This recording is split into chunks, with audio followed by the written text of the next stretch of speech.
সিদ্ধান্ত হবে, সেই সিদ্ধান্ত আমরা জানিয়ে দেব এবং সেই সিদ্ধান্তের প্রেক্ষিতে আমরা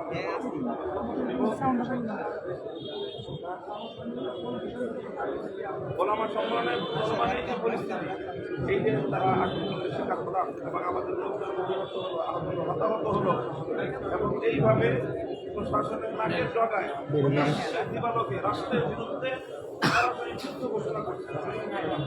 কারণ এখানে পরিষ্কার যে স্বরাষ্ট্র উপদেষ্টা মহোদয়, ধর্ম উপদেষ্টা মহোদয়, সকল উপদেষ্টাদের নেতৃত্বে এবং সর্বোচ্চ আইন শৃঙ্খলা রক্ষাকারী বাহিনীর সকল সদস্যদের ইনভলভমেন্টের মাধ্যমে অব্যাহতভাবে বৈঠক চলছে। গত সারা রাত বৈঠক তাদের সাথে হয়েছে, আমাদের সাথে হয়েছে এবং আজ সকাল 11টায় এবং 12টায় দুই পক্ষের সঙ্গে স্বরাষ্ট্র মন্ত্রণালয়ে হাই প্রোফাইলে বৈঠক হওয়ার কথা এবং সেই বৈঠকের জন্য আমরা প্রস্তুতি নিচ্ছিলাম।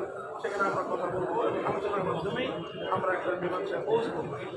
সেই ক্ষেত্রে এরকমভাবে অতর্কিতে হামলা চালানো এটা গোটা রাষ্ট্রযন্ত্রের প্রতি, সরকারের প্রতি, গোটা বাংলাদেশের প্রতি একটা সম্পূর্ণরূপে একটা চ্যালেঞ্জ বলে আমরা মনে করি। এবং আমাদের এই ক্ষেত্রে ধারণা হলো এটাই স্বাভাবিকভাবে বাংলাদেশ বিরোধী যে চক্রান্তটা রয়েছে, যারা বাংলাদেশকে অস্থিতিশীল করার চেষ্টা করছে, বাংলাদেশকে ধ্বংস করার চেষ্টা করছে, সেই বাংলাদেশ বিরোধী চক্রের সঙ্গে এই হামলার অবশ্যই যোগ সাদস্য রয়েছে এবং তারা যারা এই ক্ষেত্রে ওই যারা দায়িত্বশীল তাদেরকে আমি মনে করি এখন কোনোভাবেই তাদেরকে শুধুমাত্র আমাদের মুরব্বী হিসেবে পরিচয় দেওয়ার কোনো সুযোগ নেই। তারা সম্পূর্ণরূপে মানে রাষ্ট্রের সঙ্গে বাংলাদেশের সঙ্গে যুদ্ধ ঘোষণাকারী একটা মানে সন্ত্রাসী বাহিনী হিসেবে চিহ্নিত করা ছাড়া আর কোনো উপায় নেই। আমরা কি এই কথা বলতে পারি কিনা যে আপনাদের পরেই আপনারা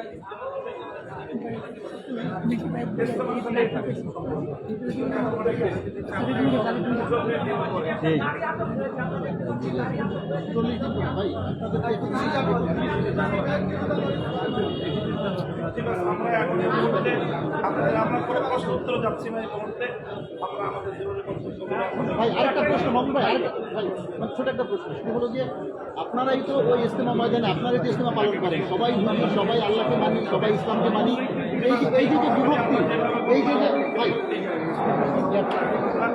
আমরা ঘটনা করলাম মিডিয়া সম্প্রদায় দোষী এবং সংবাদকর্মীদের কাছে আমাদের আহ্বান থাকবে দয়া করে এই ঘটনাকে সংঘর্ষ হিসেবে আপনারা নিউজ করবেন না।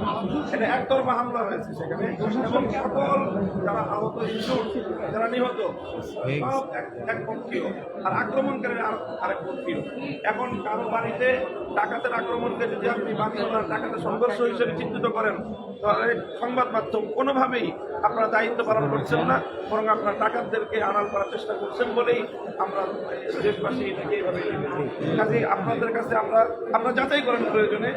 আপনারা তথ্য দেখেন যে গত রাতের এই আক্রমণ, শেষ রাতের রাত, গভীর রাতের ঘুমন্ত মানুষের উপরে এই আক্রমণে কোনোভাবে আমাদের এই জুবাইরপন্থী হিসেবে আপনাদেরকে আখ্যায়িত করছেন বা সুরাই নিজামের অনুষ্ঠানে বলে যাদেরকে আখ্যায়িত করা হচ্ছে তাদের কারো কোনো ন্যূনতম কোনো ইনভলভমেন্ট ছিল কিনা আক্রমণের ক্ষেত্রে আপনারা সেটা যাচাই করে যথাযথভাবে আপনার সংবাদ দিন।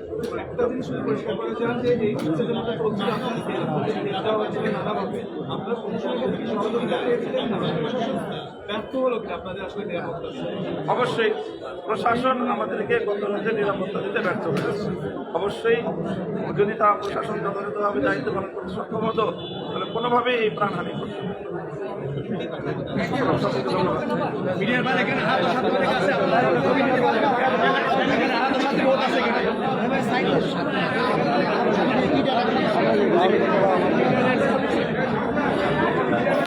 যে গাড়ির ভিতরে ছিল ড্রাইভারও ছিল, ড্রাইভার আছে, এই দায়িত্বশীলরা এখানে থাকে।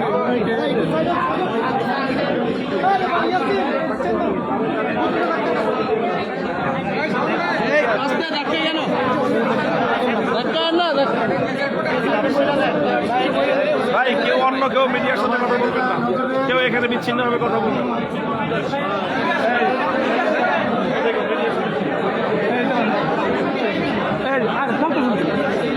মিডিয়ার সাথে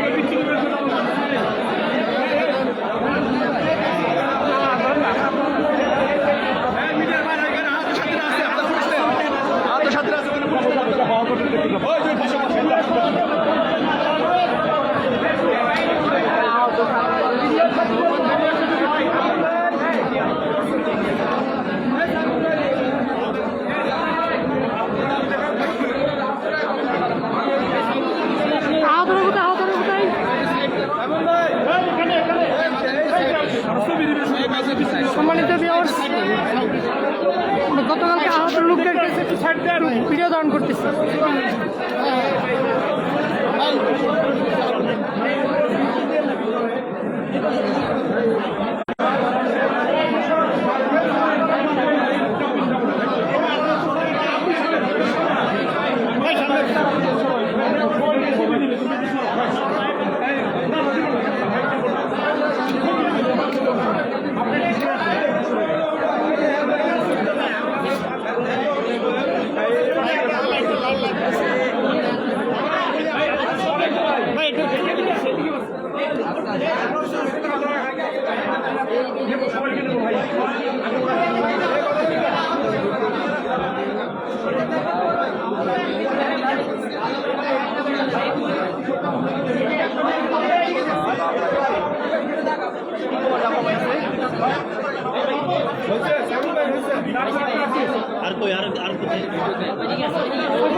রোল আছে রোল আছে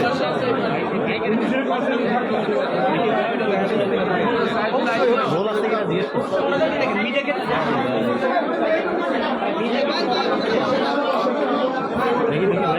ভাই মিডিয়াকে বিষয়টা খবর করতে দেন দেখি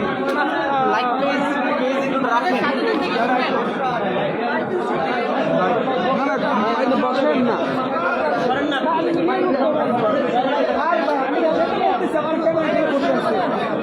আপনি এখানে কেন বসে আছেন? আপনি ওদিক চলে যান, একটু বের হয়ে যান।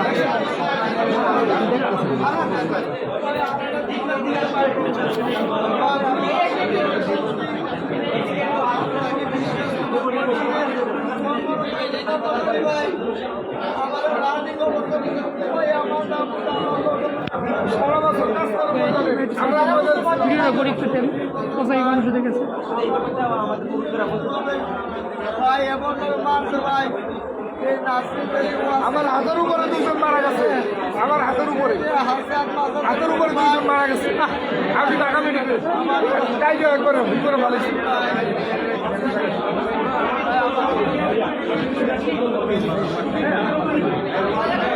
কথা বলেন না, কথা বলেন ভাই। আমার হাতের উপরে দুজন মারা গেছে, একবারে সব পড়ে গেছে। ঢাকা মেডিকেল এই সরকার যদি বিচার ভাই আপনারা সরেন না, আমরা পাঠাচ্ছি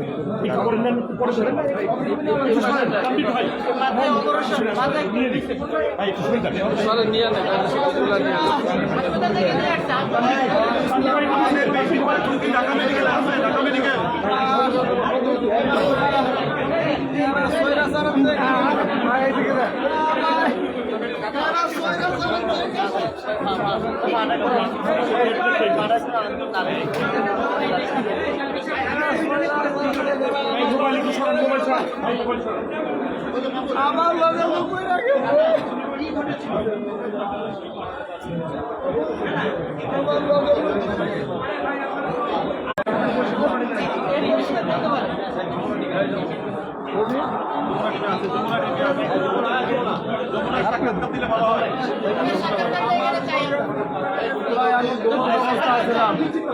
আমি গোবন্ধ আমার 11 নম্বর টয়লেট বাথরুমের কর্মরত। আমি জনপ্রকৌশলী অধিদপ্তরের ডিপার্টমেন্টে কাজ করি। আমার নাম পুরামিয়া ভাই, আমার নাম পুরামিয়া। আমি জনপ্রকৌশলী অধিদপ্তরের তত্ত্বাবধানে বাথরুমে আমি ক্লিনার হিসাবে সাফাই হিসাবে কাজ করি। আমার বিল্ডিং বাইঙ্গা ঢুকিয়া অনেক কিছু আমার লুটপাট করিয়া আমি কইলাম যে ভাই আমি চৌধুরী বিশ্বাস তোমার ময়দানে এবং কাজে যোগদানত একজন কর্মী ভাই আমার ছেড়ে দেন।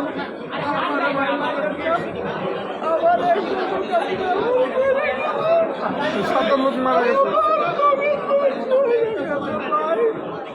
আমার। আর এটা 3টার দিকে 11 নম্বর টয়লেটের বাথরুমের সামনে ভাই ভাই কাজে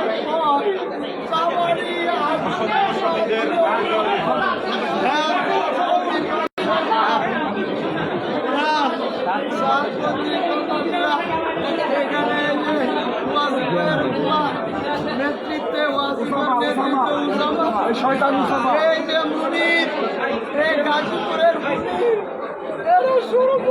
আচ্ছা উনি বেশি কথা না বলুক, অসুস্থ হয়ে যাবে ভাই, বেশি কথা না বলুক। ভাই আমি নিজে ছিলাম, আমরা নিজে ছিলাম।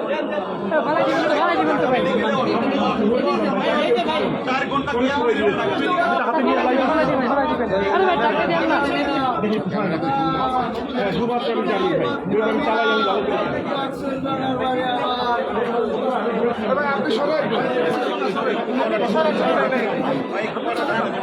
ওনার হাতে দিয়ে আপনি সরে যান, আপনি সরে যান, ওনার হাতে আপনি সরেন, আপনি সরেন।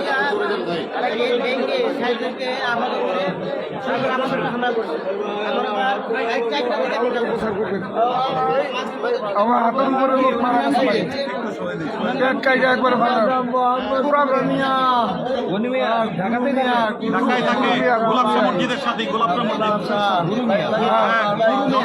গোলাপশাহ মসজিদের সাথে অসম্ভবের মাথা দাঁড়ালো মাথা ডাকছে নুরুল হাকিম গোরাবাই মাথা টাইনে টাইনে এইভাবে সেলাই করছি আলসোনিয়া মেডিকেল হসপিটালে। ওখান থেকে না পেরে অনেক লোককে ঢাকা মেডিকেলে নিয়ে আসছি, সারা রাত এই কাজ করছি। আমার ছবি সহ ঢাকা মেডিকেলে এন্ট্রি আছে, আমার নাম ঠিকানা মোবাইল নাম্বার ঢাকা মেডিকেলে পুলিশ ক্লিয়ারেন্স এন্ট্রি আছে, আপনারা যাই দেখে আসেন।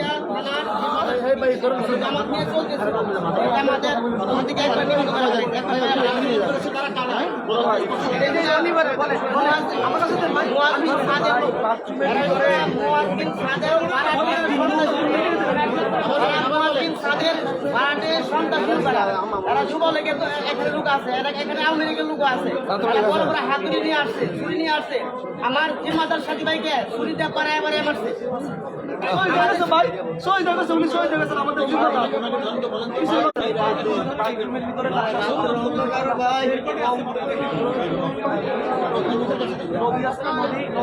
ওরা লাশ নদীর ভিতরে ফেলছে, লাশ এবং হচ্ছে বাথরুমের ভিতরে লাশ ফেলছে। বাথরুমের উপর ড্রেন আছে না, আমাদের সাইডে ড্রেন ঢাকা মেডিকেল লাশ পর্যন্ত লাশ আছে এবং টুঙ্গি যে হাসপাতালে আমরা লাশ আছে এবং ঢাকা মেডিকেলেও লাশ আছে। আমরা সাংবাদিক ভাইদেরকে বলবো যে আমাদের হাতে আমাদের লাশগুলো ফেরত পাই, সেই ব্যবস্থাটা আপনারা কিছু করবেন দয়া করে। লাশ অনেক অগণিত লাশ এবং অনেক আহত ভাইদেরকে এখনও ওরা ওখানে রাখছে, আমরা গিয়েও অনেকে গিয়ে মানতে পারতেছে না এবং প্রশাসন আমাদেরকে সাহায্য করে সরকার প্রশাসনকে ওরা মানতেছে না যে ভাই আমরা আমাদের লাশগুলো পাই, সেই ব্যবস্থাটা আপনি করবেন। ভাই আমাদের একটা প্রশ্ন দেন, প্রশাসন দেখছি ভাই, এক মিনিট ভাই,